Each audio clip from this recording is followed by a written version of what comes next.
Hello guys, आज हम लोग पढ़ेंगे क्लास 12th के हिंदी सब्जेक्ट पदखंड के अध्याय 4 है। ये अध्याय 4 होने वाला, लेसन 4 सब्जेक्ट हिंदी है। ठीक, क्लास 12th और पदखंड है। ये पदखंड मतलब यानी कि कविता का हम लोग पढ़ेंगे 26 चैप्टर। ठीक, जिसके लेखक है नावादास। ठीक, इस 26 6 से 26 6 से 6 6 से 26 6 से 6 6 पंक्तियों की ये जो 1 2 3 4 5 6 ये जो 6 लाइन की जो पंक्ति दिया गया है, इसी को छप्पे कहते हैं। नावादास दो कवियों के बारे में जिक्र किया है अपने प्रस्तुत पंक्ति के माध्यम से। इनमें से एक है कबीरदास और दूसरा है सूरदास। दोनों के बारे में इन्होंने अलग अलग बातों को रखा है, जरा सुनिए। इसमें बोला गया प्रथम छप्पे में कबीर जी के बारे में नवादास ने वर्णन किया है और दूसरा में सूरदास के बारे में वर्णन किया है। तो आइए, आज हम लोग को पता चल जाएगा कि हम लोगों ने आखिर छप्पे पाठ से हम लोगों ने सीखा क्या क्या है। तो चलिए कविताओं को स्टार्ट किया जाए। पहला में कबीर जी के बारे में लिखते हैं सूरदास जी, और के बारे में भी लिखते हैं नावादास जी। दोनों कवि अच्छे हैं, कवि दोनों ही अच्छे हैं, जिनके बारे में नावादास ने अपने प्रस्तुत पंक्ति के माध्यम से वर्णन किया है। चलिए, तो पहला हम पंक्ति को पढ़ते हैं। इसमें कहा गया, भक्ति विमुख जे धर्म सो सब अधर्म करी गाए। कहता है क्या, जब भक्ति विमुख जे धर्म सो सब अधर्म करी गाए। कहने का मतलब यह हुआ कि अगर आप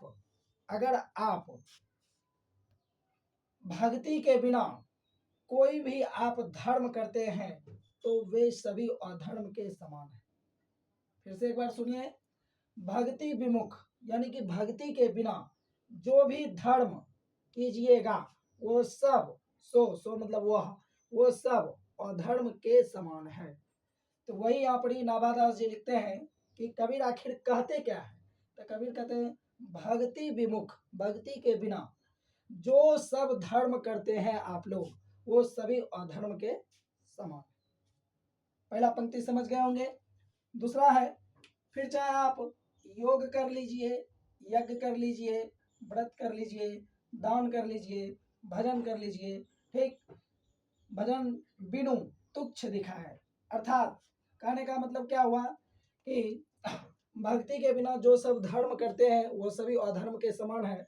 और फिर चाहे मनुष्य योग कर ले, यज्ञ कर ले, व्रत कर ले, दान कर ले, ये सभी भजन के बिना, भजन बिनु तुच्छ दिखाए। भजन के बिना ये सब तुच्छ की समान है, एकदम छोटा सा है। ठीक, भजन के बिना अगर कोई भी मनुष्य योग करता है, यज्ञ करता है, व्रत करता है, दान करता है, ये सभी भजन के बिना सब छोटा है, सब बेकार है। ये ऐसा नावादास जी कहते हैं। ठीक, आई होप आप लोग समझ गए होंगे पहला पंक्ति का अर्थ। एक बार मैं फिर से समझाता हूं आप लोगों को। भक्ति विमुख जे धर्म सो सब अधर्म करी गाए। योग यज्ञ व्रत दान भजन बिनु तुच्छ दिखाए। प्रस्तुत पंक्ति के माध्यम से कवि नावादास जी कहते हैं कि भक्ति के बिना जो सभी धर्म करिएगा वो सभी अधर्म के समान है। फिर चाहे मनुष्य योग कर ले, यज्ञ कर ले, व्रत कर ले, दान पुण्य कर ले, ये सभी भजन के बिना तुच्छ है, भजन के बिना बेकार है। कोई दिक्कत नहीं है। चलिए आगे हम लोग बढ़ेंगे। दूसरा कहा गया है, हिंदू तुरक प्रमाण रामायणी शब्दी साखी। एक मिनट यहाँ पर ही, एक मिनट यहाँ पर ये समझिए, ये जो रामायणी और ये जो शब्दी है, आखिर ये क्या है। ठीक, तो ये जो रामायणी और शब्दी है, ये दोनों जो है ग्रंथ है। क्या है? ग्रंथ। ठीक, कहता हिंदू हो चाहे तुरक मतलब मुस्लिम हो। ठीक, तुरक मतलब क्या होता है? मुस्लिम। तुरक मतलब मुस्लिम। ठीक, तो कहा गया, हिंदू तुरक प्रमाण रामायणी शब्दी साखी, पक्षपात नहीं वचन सभी के हित की भाषी। ठीक, कबीर अपने जीवन में कबीर अपने जीवन में पक्षपात नहीं किए, कभी भी उन्होंने किसी के मुंह देखे बात नहीं किए कि आप अगर जो ज़्यादा तगड़े आदमी हैं, शक्तिशाली आदमी हैं, तो आपके पक्ष में बोलेंगे, ऐसा बिल्कुल भी नहीं है। कबीर मुंह देख करके बात नहीं करते थे, कबीर को जो उचित लगता था वही बोलते थे। और ये इस बात का प्रमाण, इस बात का सबूत आपको रामायणी और सब्दी नामक एक ग्रंथ आता है, उसमें आप जाकर के देखिएगा, साक्ष्य आपको मिल जाएगा। चाहे फिर वो हिंदू हो या मुस्लिम हो, उन्होंने किन्हीं का जो है पक्ष में नहीं बोला है, उन्होंने सभी के हित में बोला है। वही यहाँ पर ही लिखा गया, पक्षपात नहीं बचन सभी के हित की भाषी। वे कभी पक्षपात नहीं करते थे, वे सभी के हित में बोलते थे और सभी को चाहे वो हिंदू हो चाहे मुस्लिम हो, वो सबके बारे में बोलते थे। अच्छा होगा तब भी, बुरा होगा तब भी। तो चलिए एक बार फिर से समझाते हैं आप लोगों को। कहा गया हिंदू तुरक प्रमाण रमैनी शब्दी साखी। कहता हिंदू हो या मुस्लिम हो, इस बात का प्रमाण रामायणी और सब्दी नामक ग्रंथ में साक्ष्य मिलता है, प्रमाण मिलता है। आखिर प्रमाण किस बात का मिलता है? कहते हैं पक्षपात नहीं वचन, कहते हैं कोई भी उन्होंने वाणी जो बोला वो पक्षपात नहीं बोला। उन्होंने जब भी बोला है तो सभी के हित में बोला है, हित में भाषण दिया, सभी के हित की भाषी, ठीक, सबका कल्याण हो, उन्होंने ऐसा ही बोला है, उन्होंने कभी पक्षपात नहीं किया है। आई होप आप ये भी समझ गए होंगे। चलिए आगे सुनिए। कहा गया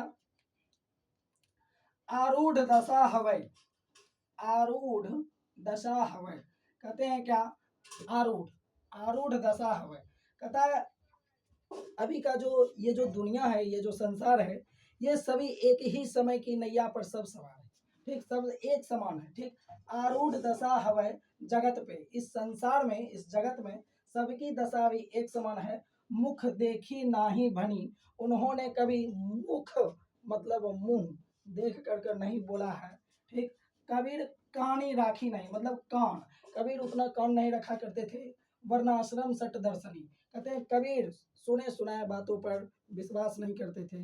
कबीर अपने कान से सुनते थे और अपने आंख से देखते थे, तभी किसी भी चीज पर विश्वास करते थे। तो वही कहते हैं कबीर कानी राखी नहीं, ठीक। तो कबीर का भी कानी राखी नहीं, इसका अर्थ ये हुआ कि कबीर कान नहीं रखते थे।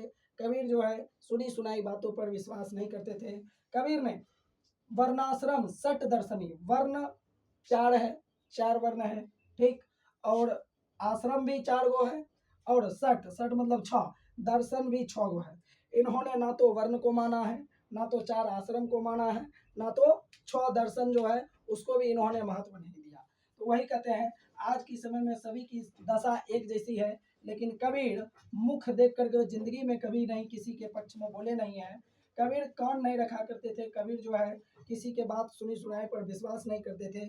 उन्होंने अपने जीवन में चार वर्ण, चार आश्रम और छह दर्शन को भी महत्व नहीं दिया है, ठीक। चलिए आज के लिए इतना काफी है।